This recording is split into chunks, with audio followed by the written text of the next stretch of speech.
E aí, quem já ouviu falar aqui de sistema legado? Quem já trabalhou com sistema legado?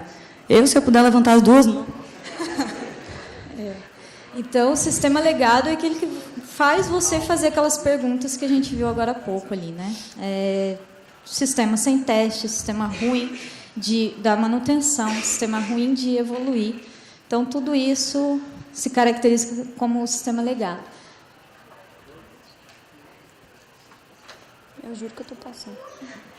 E aí existe uma teoria que chama de teoria da janela quebrada, que conhece. Fazendo um monte de perguntas para a gente acordar, tá? Porque depois do almoço, assim, é normal a gente dormir. Tá? Beleza. A teoria da janela quebrada, para quem não conhece, você chega perto de uma casa que tem uma janela quebrada, uma semana depois você vai lá, tem mais uma janela quebrada, e depois começa a quebrar coisas dentro da casa e fica totalmente destruído. Aí a gente faz uma analogia para o código. Você faz uma coisa ruim dentro do código.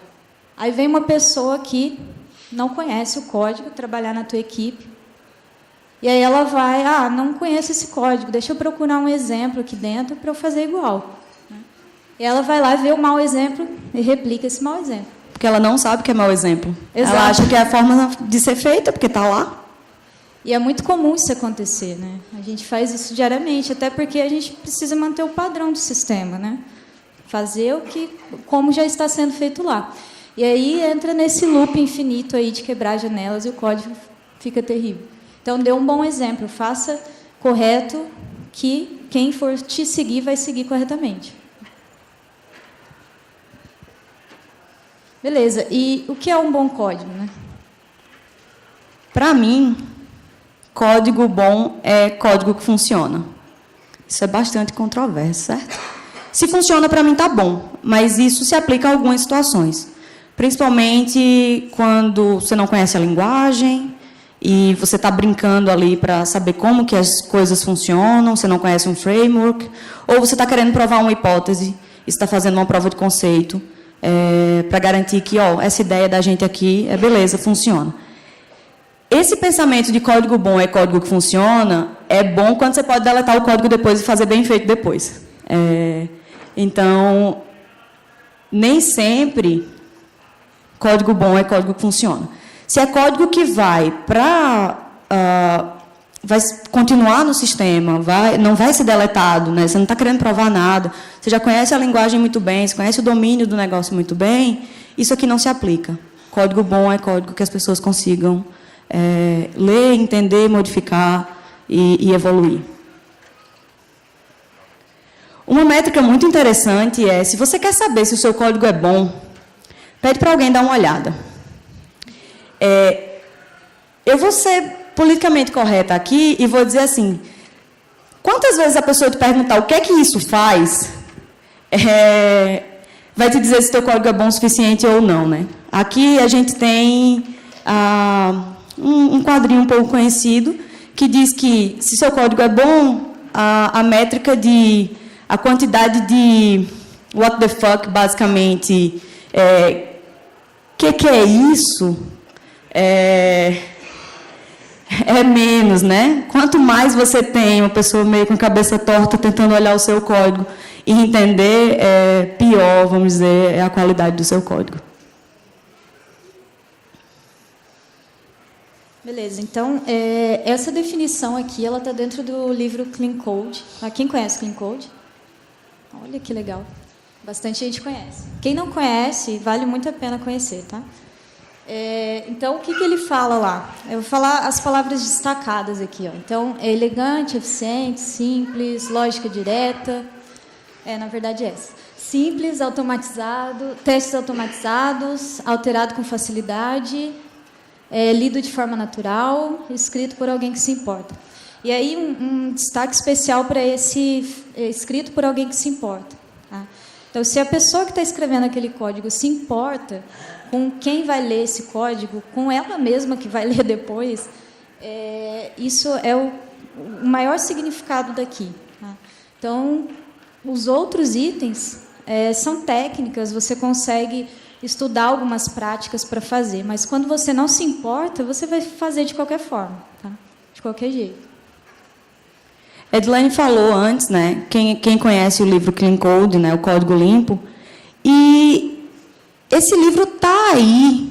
Eu acho que ele está fazendo aniversário de quase 10 anos. E por que a gente está falando sobre isso? Basicamente porque as pessoas até conhecem, leem, mas não fazem. Sistemas legados existem por aí porque as pessoas simplesmente não se importam. Por pressão, por eu tenho que entregar isso rápido, vai de qualquer jeito, vai sem teste mesmo.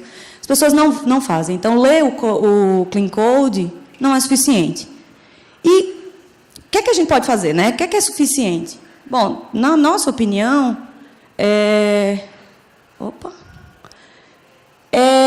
ter interesse, né? É praticar, é saber que algumas coisas existem, a gente vai falar de algumas dicas aqui, é levar isso para o seu dia a dia, né? Além de eu sei, eu li, mas se você não aplica, não adianta de muita coisa. Então, a gente vai falar um pouquinho das dicas para escrever um código limpo, né? Um bom código. Essas dicas elas estão no livro, então dá para a gente ler mais detalhadamente lá. Aqui a gente só trouxe algumas, que são as mais importantes, mas lá tem muitas dicas, tá? Então, a primeira aqui é regra da escoteira do escoteiro. O que é isso? Quando você entra num acampamento, quando você sair, né, na verdade, você tem que deixar ele mais limpo do que quando você entrou, beleza? E aí a gente aplica isso para o código, tá? Então, quando você entrar numa classe, quando você entrar num método, deixa ele mais limpo do que quando você entrou, quando você sair, beleza? Essa é a regra aqui. E aí, evitar a teoria da janela quebrada, que a gente comentou agora há pouco. Então, exatamente aplicando essa regra, você evita a teoria da janela quebrada, porque você vai estar sempre arrumando o código e não vai estar fazendo coisa pior do que já está lá. Muito bem. A segunda coisa é sobre comentários, né? A gente está indo um pouco além, dizendo assim, esqueça que comentário existe. Basicamente, por quê? Se o seu código precisa de comentário, tem algo muito errado nele. E a gente vai falar um pouquinho mais na frente de como que você evita comentário também. O Brian, ele tem uma frase interessante que se você não escreva comentário em um código ruim, né? Se você acha que o comentário é ruim, se o código é ruim, reescreva o código, né? Comece a colocar nomes mais significativos, talvez. Num primeiro momento, pode até ser que você precise de comentário para entender o que está acontecendo ali. Mas, no geral, se você está lendo um código que não é seu. Mas, no geral, esqueça comentário. Um código que você está fazendo, faz com que o código seja, talvez até o próprio comentário, sem ter comentário. Alguém sabe que a proporção de leitura por escrita de uma pessoa desenvolvedora? Alguém falou 10 por 1 aí. Isso. Sim. Então, arrasou. Então, você lê 10 vezes enquanto você escreve uma vez. Tá? Então, a proporção é essa. Então, você vai ler muito mais que escrever. Então, é por isso que a gente tem que escrever esse código limpo. Uma forma de evitar isso, que nem eu falei um pouquinho antes, são nomes significativos, né? Tudo precisa de nome significativo. O exemplo que a gente trouxe ali é um inteiro chamado D, e aí tem um belo de um comentário dizendo assim, tempo decorrido em dias. Que tal dias decorridos, né? Assim, int dias, ou tempo em dias, quem sabe. Então, são variáveis, são funções, parâmetros, classes, pacotes. Tudo que você puder dar nome significativo, tem que ter nome significativo. Eu costumo dizer que, se você não consegue dar nome significativo às coisas, é que você não sabe exatamente o que você está fazendo. É até normal que você não saiba ali no primeiro momento, não consiga dar o melhor nome, mas volta a isso depois, né? Tenta, depois que você teve um melhor entendimento das coisas, dá um nome mais significativo. Pensa enquanto você for ler isso depois. E, de novo, nomes significativos, de uma forma geral, fazem com que comentários sejam ainda mais desnecessários.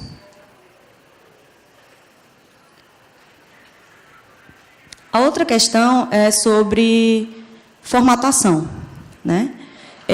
A discussão aqui, eu sei que toda pessoa desenvolvedora adora discutir, eu não, mas todo mundo adora discutir se vai usar indentação com tab ou com espaço. Isso é uma briga eterna. Tem gente que prefere de um jeito, tem gente que prefere do outro.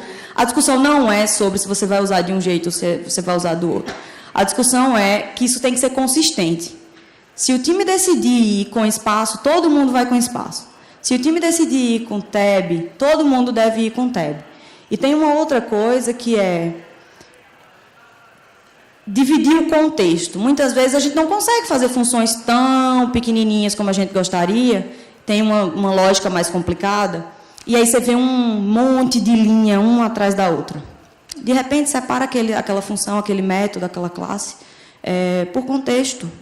Você dá uns enters, sabe, para ficar mais fácil a leitura. Mas, de novo, isso tem que ser acordado com o time de uma forma geral, né? Tem que ter um padrão. Beleza. E por falar em função pequena... Essa aqui é muito engraçada. Quem já viu a função desse jeito? Você tem que pensar muito. E, assim, pensamento de quem está desenvolvendo é valioso, né? Você tem que gastar o pensamento para criar soluções, não para ficar entendendo um código desse. Então, a função ela tem que ser pequena. E aí, igual a Camila falou, às vezes ela precisa ser um pouquinho maior, sim, mas procurar sempre fazer a função pequena. Aí, no livro Clean Code, eles falam que... Ele fala, né? Que tem que ser no máximo 10 linhas. Mas isso é relativo, né? Depende. Se você precisar escrever mais de 10 linhas para fazer uma coisa só, que é o próximo item, tudo bem, tá? Mas se você vai criar uma função que faz uma coisa só, geralmente ela vai ser menor que 10 linhas. E aí sem estrutura alinhada, que é isso que está nessa imagem aqui, né? Você tem um monte de if, else, e aí não dá para entender muito bem.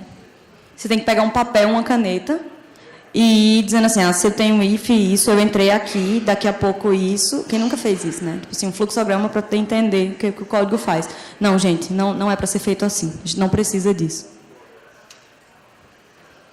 Tá, e evite duplicações, né? Tem um princípio aí de design que chama DRY, Don't Repeat Yourself, que é não se repita.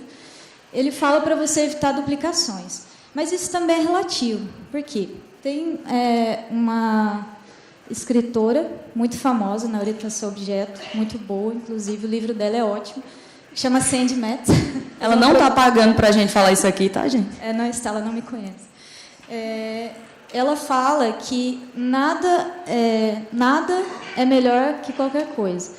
E que duplicação ainda é melhor que uma abstração errada. Então, o que isso quer dizer?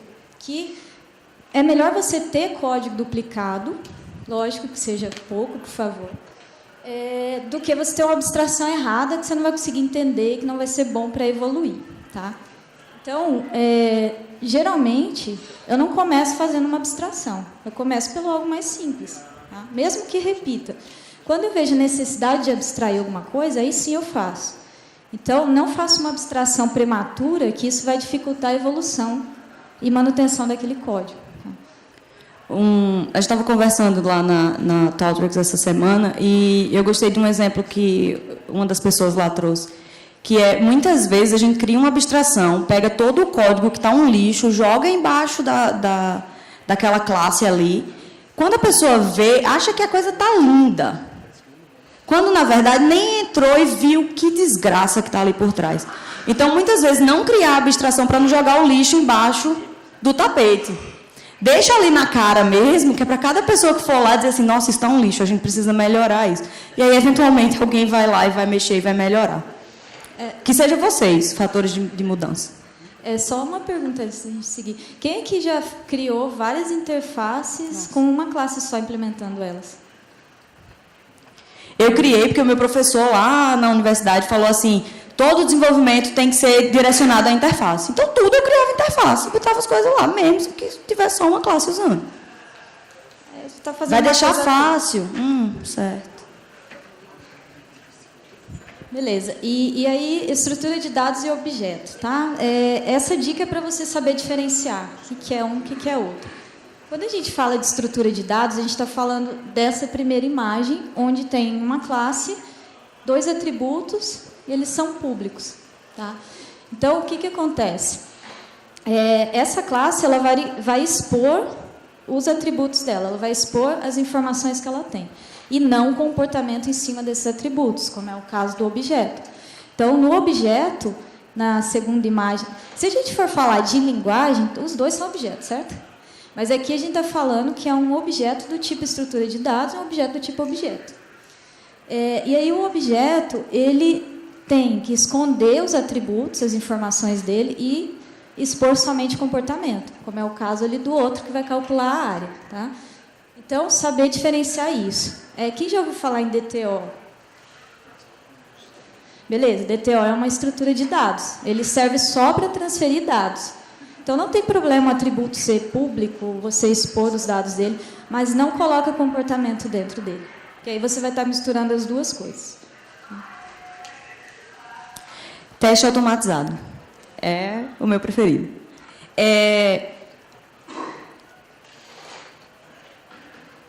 Testar, garantir que o teste que o código tá testado, basicamente. Criar suítes de teste que com um clique você sabe se você quebrou alguma coisa ou não. A gente volta lá para uma das perguntas lá no início, né? E se eu quebrar alguma coisa? Quando você tem teste automatizado, você tem uma suíte compreensiva em torno dos seus cenários, você não se preocupa tanto com isso. Ou você se preocupa, mas você sabe que na hora que você rodar o teste, se você quebrou, vai aparecer ali. E aí você vai ter a oportunidade de consertar algo e não quebrar a produção, basicamente. Teste também é código. E isso é muito importante. Então, tudo que a gente está falando aqui também se aplica ao código de teste. Então, tenham em mente a simplicidade, facilidade de leitura, façam uma asserção por vez no teste, porque se um teste com uma asserção falhar, você sabe exatamente qual é o comportamento que falhou. Se tiver mais de uma, você vai perder um tempão tentando entender o que exatamente quebrou ali dentro daquele teste. Então, tenha nomes significativos para os testes também. Nada de teste 1, 2, 3. Tá, e aí a gente vai para uma outra esfera agora, né? Eu escrever código bom, código limpo no meu time, beleza, tá ok. Mas e se o resto do time não escrever? O código vai ficar ruim da mesma forma, porque o código ele é do time, não de uma pessoa só. Beleza? Então aqui a gente vem com essa frase aqui, ó, o time deve escrever código limpo, legível e para pessoas, não uma pessoa escrever assim, tá? E aí a gente estava pensando para preparar essa apresentação e viu que tem uma coisa no nosso dia a dia, lá que a gente trabalha muito lá na ThoughtWorks, que são as práticas e os valores em cima do XP.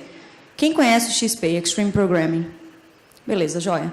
É um framework de desenvolvimento de software ágil, focado em qualidade de software, e eu gosto muito disso, qualidade de vida da equipe, todo mundo aqui gosta disso, e tem muito foco em práticas, né? Então, a gente pensou, bom, isso é a forma com que a gente faz com que o problema, vamos dizer assim, de escrever código limpo seja de todo mundo, e não somente eu como indivíduo.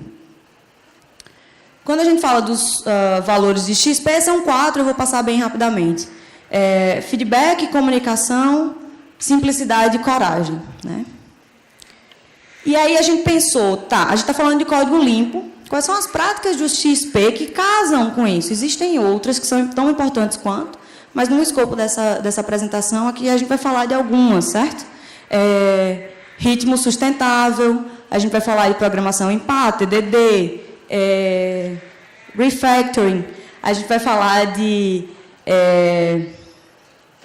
código padronizado, código coletivo e algumas outras coisas, certo?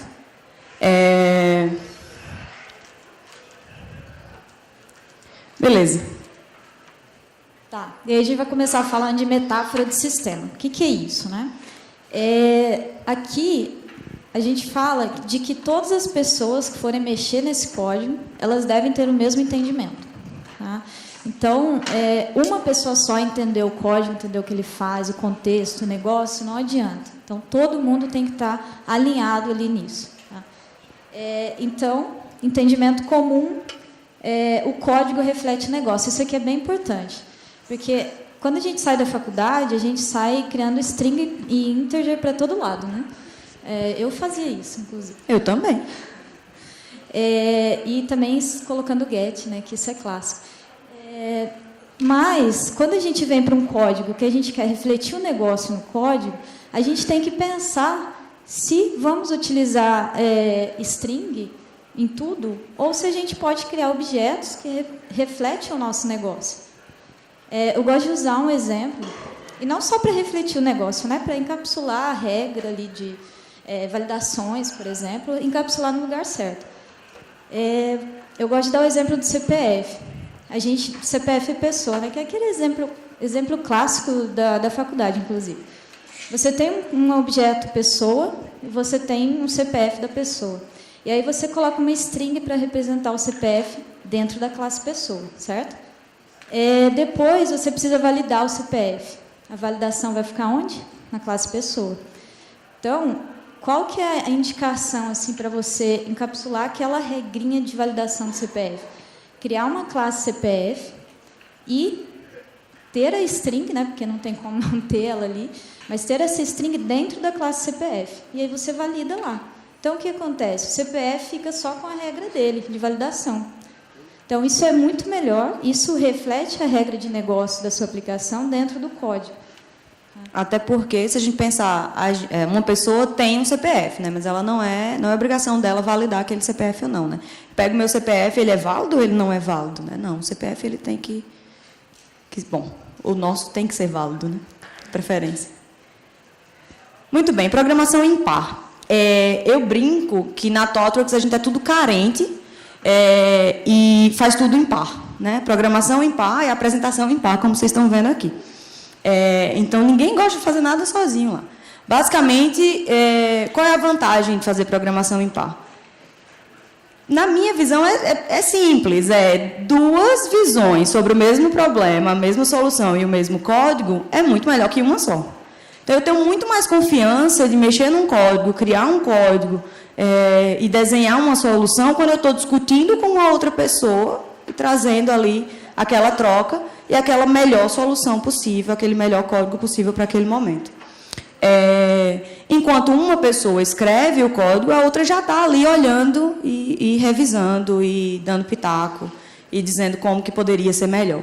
Então, é uma troca, eu particularmente gosto muito, é uma troca de conhecimento, de experiência ali no dia a dia muito boa. E aí a gente fala um pouco de stand-up também. Alguém aqui conhece stand-up? Tá. Quem pratica? Poucas pessoas, né? Stand-up é muito conhecido em metodologias ágeis, né? A gente utiliza muito. É uma reunião diária, né? Que a gente conversa sobre como que está sendo o andamento ali das coisas que a gente está fazendo no time. Por que ela é importante para o lado técnico, né? Que é só uma conversa, a gente não está vendo código. Mas eu já identifiquei, por exemplo, conflitos que iam ter em duas tarefas, em dois pares diferentes. Então, quando um par falou, eu estou fazendo uma abstração em tal lugar do sistema, daí, vai dar conflito com tal pessoa, conversa com ela. Então, é muito importante também para a gente compartilhar esses conhecimentos, compartilhar o que a equipe está fazendo, para que não haja retrabalho aí. Muitas vezes, em stand-ups, a gente não vai no nível de detalhamento do código, mas é importante que existam uma situação, um ambiente parecido com a stand-up, em que isso possa ser conversado, certo? Então, normalmente, a gente faz a stand-up, de repente, 15 minutos, depois a gente faz uma outra, aliás, em seguida a gente faz uma outra com 15 minutos, mais ou menos, que é chamada de Tech Huddle, que é onde as pessoas técnicas envolvidas no código, de todos os papéis possíveis e necessários, vão discutir, basicamente, o que está acontecendo, e a gente aproveita para fazer troca também de tipo, eu estou bloqueada em relação a isso, alguém já fez isso, ou sabe uma solução para isso. Então, acaba sendo bem interessante. TDD. Lá vou eu com o teste de novo. Uma coisa que é muito comum é que as pessoas confundam, eu já confundi isso no início da minha carreira, TDD com teste automatizado. Não é a mesma coisa. TDD é escrever o teste antes de desenvolver o código. Ele usa teste automatizado. Você precisa ter teste automatizado para ter TDD. Mas não necessariamente todo teste automatizado vai ser criado através de TDD. Você pode muito bem escrever e depois testar com teste automatizado depois. Tá? Então, é importante fazer essa separação. Quando você testa o código antes, te traz alguns benefícios. Você vai pensar em todos os cenários de teste, você vai fazer as coisas um passo de cada vez, você vai ter um melhor entendimento das coisas. Então, é interessante por essa parte. Além disso, a gente tem o ciclo do TDD, que escreve o teste, faz a solução mais simples possível, deixa ele falhar, faz a solução mais simples possível, volta e itera em cima desse teste e faz um refactor. Então, as coisas estão bem casadas aí. Isso faz com que a qualidade do seu código melhore, o design seja um pouco mais simples. Existe muita discussão sobre TDD e design, eu não vou entrar nesse mérito aqui, mas, de certa forma, ajuda porque ajuda no entendimento da coisa como um todo. E, pegando o gancho do ciclo do TDD, o refactoring. Eu sou bem radical em relação a isso, porque eu digo que refactoring sem teste não é possível. Quando você faz um refactoring, você precisa garantir que o comportamento continua. Então, se você mexer no seu código fazendo um refactoring, se algum dos seus testes falhar, não foi um refactoring. Você afetou algum comportamento e você tem que voltar para ver o que foi que você fez. Então, de repente, apaga o que você fez e tenta de novo, porque houve um efeito colateral no teu refactoring. Tá? Quando a gente faz refactoring é para melhorar o código, mas o comportamento deve continuar.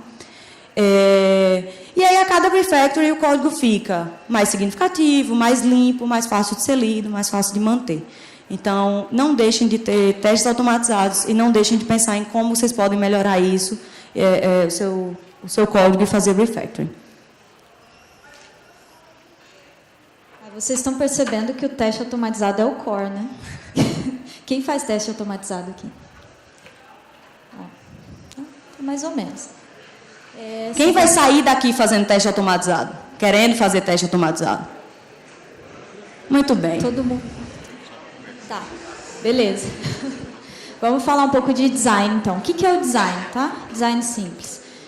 Design é como você organiza o teu código. Então, como você organiza o teu código dentro de uma classe, dentro de um método, é o design, tá? Pode ser... Aí você tem design em diferentes níveis, de diferentes camadas aí. Tem design dentro do código, tem design de serviços, tem vários tipos de design. Mas é como você organiza o teu código.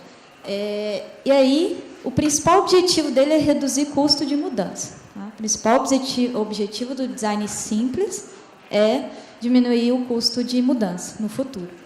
Porque a gente sabe que tudo muda, né? A infraestrutura muda, o código, a máquina muda, você muda, o mundo muda, então o cliente muda, né? O cliente muda e o que ele quer muda sempre. É impossível isso. O cliente, principalmente. Então, tudo está mudando. Você precisa deixar o código fácil de mudar. Tá? A não ser que é igual aquele exemplo que a Camila deu no começo, que se o sistema for jogado fora daqui um tempo, for paliativo ali a solução, aí beleza, aí não vai mudar mesmo, então faça de qualquer jeito. Não escutem isso. Tá. Então, o design é sobre isso, tá? E aí tem várias teorias, princípios de design, tem Solid, tem o Dry, então vocês podem dar uma olhada nisso para ver como fazer um design simples. Código coletivo e padronizado, né? O código, ele tem que ser de todo mundo. Não tem isso, dessa parte do código é meu e ninguém mexe. Não.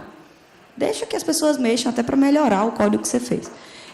Mas todo mundo tem que mexer no mesmo repositório, todo mundo tem que mexer no mesmo codebase e todo mundo tem que mexer no código de todo mundo, independente de quem fez a funcionalidade ou não, certo? E todas devem ter o mesmo padrão seguir o mesmo padrão de escrita, né? Volta um pouco lá na formatação que a gente falou no início. para garantir até que o código seja consistente e que pareça que o código foi escrito por uma pessoa só. E aí, quando vocês veem líderes técnicas meio surtando, assim, normalmente é porque cada um está querendo fazer de um jeito, ninguém consegue entender o que é que está acontecendo. E um dos papéis, uma das coisas que as líderes técnicas têm que fazer é garantir que o código pareça de uma pessoa só.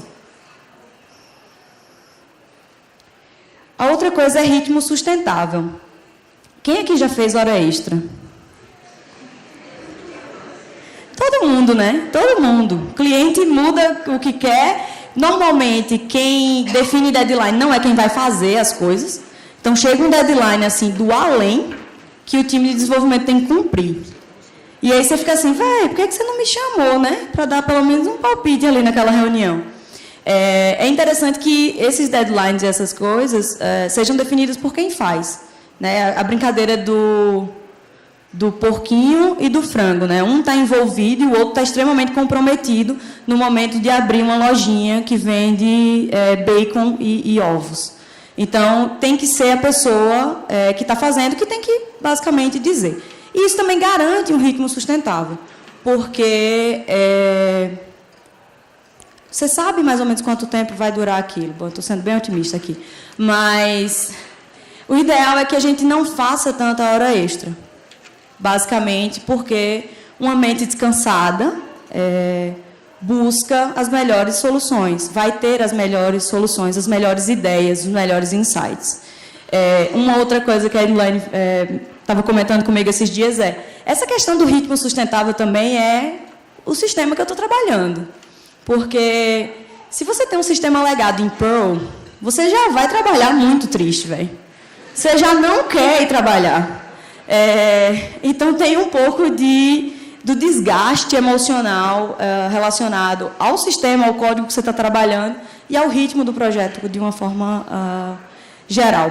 Uma coisa que eu também prezo muito mesmo sob pressão de entrega, cliente ali na sua orelha e tudo mais, tem coisas que você não compromete. Qualidade de código, qualidade do que você está fazendo, são coisas que você não compromete. E aí está muito atrelado, para mim, a testes automatizados e refactoring. Tem coisas que você não pode abrir mão. A gente vai ter que acelerar um pouquinho, que acabou o tempo aqui. Para finalizar, a gente quer que vocês saiam daqui com 3 coisas. Né? A gente fez algumas brincadeiras, quem que vai querer fazer teste automatizado a partir de agora e tudo mais. Mas são 3 coisas. Escreva código para o seu eu do futuro. Você não sabe se de repente você vai cair naquele código de novo. Então, preze por ele. Se você não tem empatia pelas outras pessoas, tenha por você no futuro. A segunda coisa requer prática. Tenha práticas, né, que a gente viu por aí, de como fazer isso ser coletivo e de como fazer isso ser um pouco mais fácil a ser adotado. Né? Faça isso junto com outras pessoas. E, por fim, não adianta você ir sozinha. Não adianta você escrever código limpo sozinha. Você tem que trazer o seu time com você nessa jornada. É isso. Muito obrigada pela atenção, gente. Obrigada.